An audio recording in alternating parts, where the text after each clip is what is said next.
The first 2 days of WNBA free agency revealed a lot about teams across the league.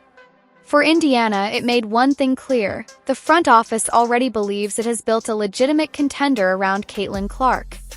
That is what truly matters, because this was never just about bringing back familiar names. It was about whether the Fever would panic, overspend, and chase the biggest names on the market, or take the more disciplined approach. Instead of acting like a team still searching for its identity, Indiana chose to stay patient, protect the structure already working, and make targeted additions that fit the style Clark helped establish. That's why this opening stretch of free agency carried more weight than any individual headline. Indiana didn't move like a team trying to win the offseason buzz, they moved like a team focused on winning the season. Clearest signal came with Kelsey Mitchell. On the surface, the move seemed straightforward. Indiana brought back one of the league's top scorers, one of its most reliable shooters, and one of the most important players in franchise history. But the meaning of Mitchell's return went far beyond the contract. It reflected Indiana's belief that its championship window is already open. Mitchell's decision also suggested confidence in the team's direction. Players seeking long-term security often commit to extended deals, but players who believe their team is close to something bigger sometimes choose shorter terms, betting on the future. That is exactly what this situation looked like. Mitchell stayed through difficult seasons when Indiana was far from contention. She continued producing, scoring, and carrying responsibility even when the roster around her lacked stability. Many players in similar situations look for exits or quietly move toward better opportunities, but Mitchell remained. When the Fever changed, her game elevated alongside the team's growth. The arrival of Caitlin Clark accelerated that transformation. Instead of becoming less important with a new centerpiece, Mitchell became even more dangerous. Defenses stretched further to contain Clark, opening space that Mitchell punished with her elite shot-making. Pairing quickly became one of the most difficult backcourt combinations for opponents to handle. That partnership solves multiple challenges at once. Clark thrives with spacing, and Mitchell provides it. Mitchell benefits from pace and elite playmaking, and Clark creates both. Chemistry is no longer theoretical, it has already proven effective. By prioritizing Mitchell, Indiana preserved an offensive engine that already troubled defenses across the league. This decision wasn't sentimental, it was strategic and structural. Then came the next move. Monique Billings may not have generated major national headlines, but in terms of fit, her signing could become one of the smartest decisions of the opening window. Billings represents the type of player that aligns perfectly with Indiana's evolving identity. The Fever want to play faster, not just occasionally, but as a core part of their style. They want to run, pressure defenses early, and create space for Clark to make quick decisions. That approach requires frontcourt players who move efficiently and keep possessions flowing. Billings fits that vision.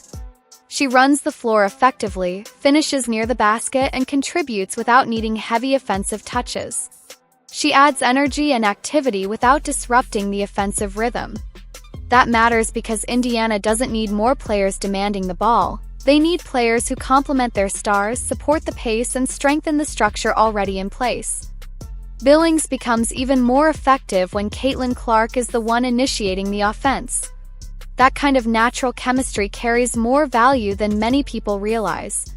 A front office can study film and project potential fits, but when there is already evidence that two players instinctively complement each other, it removes much of the uncertainty. It allows for faster integration and gives the coaching staff something concrete to build around from the start of training camp. Indiana's staff had already seen signs of this connection, which made the signing feel less like a gamble and more like a deliberate continuation of a style they believed could succeed.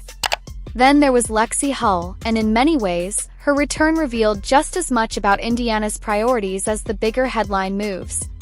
Hull may not be the flashy centerpiece or the name that dominates headlines, but successful teams understand the importance of players whose value becomes most apparent during difficult stretches of real games. Hull fits that description perfectly. She defends aggressively, competes relentlessly, and provides lineup flexibility by guarding multiple positions.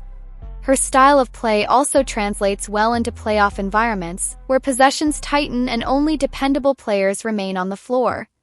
Hull doesn't require the offense to revolve around her to make an impact.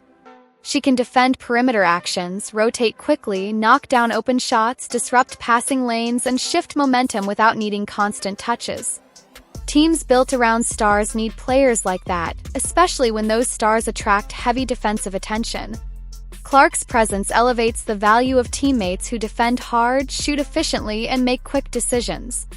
Hull embodies those qualities, which made her return more than just a depth move. It was a commitment to maintaining the team's identity and toughness. Sophie Cunningham's return generated plenty of speculation, but once the noise settled, the significance became clearer. Indiana had the opportunity to treat free agency as a spending spree, chasing bigger names or paying premium prices for size and reputation. Instead, the Fever appeared to evaluate the market carefully and prioritize fit alongside Clark and Aliyah Boston. That approach required discipline, especially in a free agency period where teams often feel pressure to make splashy moves. Cunningham's return made sense within that framework. She brings defensive intensity, perimeter shooting, competitive energy, and personality, all qualities that complement Indiana's core. If her deal also preserved financial flexibility, the move becomes even more valuable. Looking at the guard rotation, Indiana's structure begins to take shape. Clark serves as the offensive engine, Mitchell provides elite scoring, Hull offers two-way versatility, and Cunningham adds physicality and emotional leadership. Then there's backup guard Tyasha Harris, whose value lies in stability. When Clark rests, the Fever don't need someone attempting to replicate her style. Instead, they need a steady presence who can maintain offensive structure, defend effectively, and prevent momentum swings. Harris fills that role well, reinforcing the idea that Indiana's free agency decisions were connected rather than random. These moves suggest a front office with a clear vision. Rather than improvising, Indiana appears focused on building a roster that enhances a specific style of play. Each addition strengthens that identity instead of complicating it. However, the conversation now shifts to the frontcourt. While the opening stretch of free agency has been promising, the roster still needs balance. Aliyah Boston remains central to everything Indiana wants to accomplish. She scores, defends, rebounds, and anchors the team emotionally. But expecting her to handle every frontcourt responsibility across a full season isn't realistic. To sustain success and compete deep into the playoffs, Indiana will need additional support that complements Boston's strengths without overloading her role. That is where Indiana still has work to do. The need is clear. They must add another frontcourt piece who truly fits the roster. Not just another body and not just a recognizable name, but a player who complements what they are building. In this situation, fit means one of two things: either a player who can protect the paint and ease the physical burden on Aliyah Boston, or someone who can stretch the floor and keep the offense open while still holding up defensively. Ideally, the right addition would provide a bit of both. Even if Indiana has to prioritize one direction, that decision will reveal how they envision the final version of this roster. Do they want more size and rim protection, or do they want greater spacing and offensive flow around Caitlin Clark and Boston? That next move could end up being the most telling of all. So far, the Fever have handled the difficult part well. They have avoided flashy mistakes that often lower a contender's ceiling before the season even begins. Instead of paying premium prices for players who might shine individually but create problems within the system, Indiana has remained disciplined. Sometimes the smartest decision in free agency is the move you choose not to make, and Indiana appears to understand that. If they use their remaining flexibility wisely, this roster could become even more dangerous than it already appears. That is why Clark's quiet response following the early moves carried significance, even without a dramatic statement. She did not need to explain what was already obvious. The moves themselves delivered the message. Retain the elite scorer who already complements her game. Keep the tough wing defenders who stabilize the perimeter. Add an active frontcourt finisher who thrives in an up-tempo system. Secure a backup guard capable of managing minutes when Clark rests. Preserve flexibility instead of chasing the wrong kind of star. This is not chaos, it is direction, and the rest of the league should take notice. Indiana is no longer building for a distant future. This is not a rebuilding team collecting names and hoping chemistry develops later.